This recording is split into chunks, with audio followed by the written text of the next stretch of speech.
Oi pessoal, tudo bem? Então, eu tenho a intenção nessa aula de complementar a aula Engenharia Sideral, a aula passada, falando da comunicação com os espíritos elevados, evoluídos. Será possível mesmo eu conseguir me comunicar com Jesus? Será possível me comunicar com Buda, Krishna, Mahatma Gandhi? Sim. Vamos entender uma coisa. Professor, como é que eu me comunico com Jesus? Simplesmente você pergunta para ele. Basta você querer se comunicar. Você pergunta para ele. É simples. Vou dar um exemplo aqui, ó. Vamos supor que você queira se comunicar com o presidente de uma empresa, tá? Bom, a gente sabe, uma pessoa comum, como é difícil você falar com o presidente de uma empresa. Isso no nosso mundo material. No mundo espiritual, a física já mostra, pelo emaranhado quântico, que, por exemplo, Jesus pode estar num comando na constelação de Órion, que está a 40 anos-luz da Terra, e quando você pede uma ajuda, a ajuda vem instantaneamente. Na física, isso chama-se emaranhado quântico. Muito bem, então como é que eu faço? Você simplesmente pergunta: mestre, o que eu devo fazer? Agora tem um detalhe: o pedido não é para que ele te ajude. Isso daí não existe. O que acontece é assim: você pede uma. Tá bom, você pede uma ajuda. Muito bem. Quando você pedir uma ajuda para Jesus, você vai perguntar para ele o que você deve fazer. Mestre, o que eu devo fazer, deverei fazer nesta situação? Tem que sair desse ponto de partida. Porque a solução é de dentro para fora. O que Jesus faria, por exemplo? Ele vai mexer com o teu íntimo, né? Ele vai pegar em alguma situação emocional, quando você fica profundamente emocionado, se você ficar, né, profundamente emocionado, der aquela vontade de chorar, alguma coisa assim, mas por felicidade, é porque realmente ele está se comunicando, ou melhor, você conseguiu se comunicar com ele. Porque os espíritos estão aí para nos ajudar. Então é muito mais fácil você se comunicar com um mestre espiritual, um espírito de grande evolução, do que, por exemplo, um presidente de uma empresa, né, no nosso mundo material. Então, como é que se dá o processo? Jesus realmente vem. Por exemplo, num momento da minha vida, fui no Templo Zulai aqui em Cotia e eu conversava com o Buda e eu perguntava para ele as coisas. Outro ponto importante, as respostas são muito amplas, né? Por exemplo, às vezes você pede uma orientação, uma mensagem e vem assim: o fim está próximo. Vem essa mensagem na sua cabeça. A pessoa ela vai ficar assustada, né? Porque ela fala: nossa, o fim está próximo, já pensa numa coisa negativa. Às vezes, e não tem nada a ver com isso, é uma mudança na sua vida. Tá bom. E se eu me comunico com Jesus e eu não consigo ouvir nada? Tô querendo que ele converse comigo e não tô ouvindo nada, não tô entendendo nada, não tô sentindo nada. Comece então a prestar atenção, porque Jesus vai querer se comunicar, ele vai achar um outro canal para se comunicar com você. Pode ser através de uma outra pessoa. Por isso que você não deve necessariamente procurar determinada pessoa. Você deve deixar a coisa natural. De repente uma pessoa lá na feira vai parar do teu lado e vai te falar alguma coisa. Sabe assim?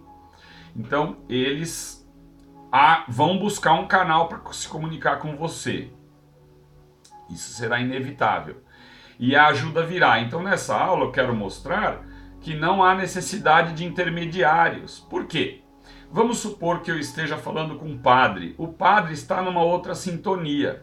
Jesus vai estar ali querendo se comunicar verdadeiramente, só que vai estar um pouco uma coisa para você, né? Porque Jesus está falando, de repente o padre está numa outra sintonia de frequência mental. E então é uma coisa direta, tá? Você com o mestre. É isso que você tem que entender, né? Deixa eu ver. Ah, isso. Agora eu preciso falar o seguinte. Então, outras coisas para você, por exemplo, nessa comunicação, você precisa desbloquear um canal. Você precisa limpar esse canal, tá? Porque às vezes o canal está muito sujo. Como é que você faz? O que é limpar esse canal? Ah, evitar, diminuir assim as futilidades, sabe? Pensar preocupações com as coisas materiais. Existe um certo equilíbrio, né? Um bom senso, né? Mas você começa a ver que, você está sofrendo muito por uma determinada coisa, começa a se vigiar. Puxa, quando eu penso tal coisa, eu começo a sofrer mais. Então pare, não vá por esse caminho, porque esse caminho está te trazendo sofrimento. Então aquela coisa da sensibilidade, do discernimento, né? Eu peguei uma frase hoje na internet, achei bem bacana, liberta-te do supérfluo, sabe? Já estamos cansados de ver que a felicidade é a busca da vida simples, sem excessos. Você não precisa do supérfluo. O necessário virá, né? Nada vai faltar se você buscar o espiritual. Nada vai faltar, certo? O que acontece então nessa comunicação, que apesar de você estar envolvido com seus problemas, você sente uma paz no seu coração. Isso vai ser um sinal de que realmente este mestre está se comunicando com você. Então você precisa vigiar o seu pensamento, vigiar o que você fala. Isso vale para mim também, né? Não sou um perfeito que está aqui falando para você, né? Ninguém aqui tem essa perfeição, evolução. Estamos encarnados, somos ainda muito primitivos, mas estamos buscando, né, a verdade. Tá certo? O que eu gostaria de dizer é o seguinte também, complementando então a engenharia sideral. É assim, ó. Na aula passada eu falei sobre os engenheiros siderais, que eles estão criando as coisas. E eu perguntei para a espiritualidade, puxa vida, mas um espírito desse calibre, né, demoraria bilhões de anos para chegar? Nós, por exemplo, vamos demorar bilhões de anos para chegar neste ponto de evolução, de começar a criar as coisas, por exemplo, que é criar até a vida como um co-criador do nosso Pai Celestial, essa inteligência suprema. O que Deus faz? Olha que interessante que eu ouvi. Eles explicaram para mim assim, ó, o espírito ele vai se purificando, ele vai ficando cada vez, a bondade é intrínseca, né? Quer dizer, ele se torna cada vez melhor, um espírito bom, um espírito que vai se purificando, vai se livrando das mazelas da matéria. Bom, resumindo, quando o espírito na bondade ele vai se purificando, Deus vai inserindo vai passando a inteligência dele para esse espírito. Por isso que ele se torna um todo-poderoso de criar as coisas, porque Deus passa essa inteligência para ele. Então, conforme nós formos evoluindo, nós vamos ficando absorvendo cada vez mais a inteligência de Deus. Ele vai passando para você. Então existe uma coisa que não é necessariamente um esforço, a palavra, ou se debruçar em cima de livros e estudar e adquirir o conhecimento, não é isso necessariamente. você vai vivendo e vai buscando o espiritual, vai evoluindo e vai se purificando, a inteligência de Deus vai penetrando em você cada vez mais, porque na verdade nós já temos essa inteligência. Simplesmente ela vai despertando cada vez mais. Daí surgem os gênios da humanidade. Fala, nossa, como é que Mozart, por exemplo, aos 4 anos já compunha música, e a pessoa pensa, puxa vida, como é que uma criança de 4 anos consegue atribuir as tonalidades, as frequências em vários instrumentos de uma vez só? Exatamente é isso. Essa inteligência divina vai sendo absorvida pelo Espírito.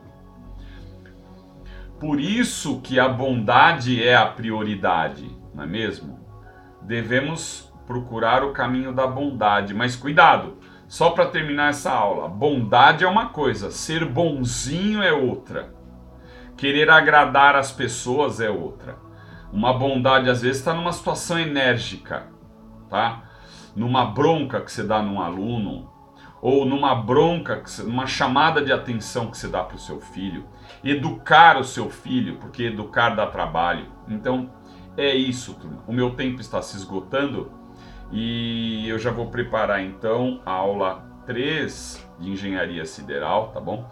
Então um grande abraço, até a próxima, e agradecemos então neste momento a Deus ter permitido a gravação deste vídeo, Jesus ter me amparado aqui para que eu falasse da melhor maneira possível, agradecendo ao Mestre Jesus e todos os espíritos de grande calibre, como Buda, Mahatma Gandhi, Krishna, todos esses que nós com certeza devemos seguir, tá bom? Um grande abraço, fiquem com Deus, amém, até a próxima.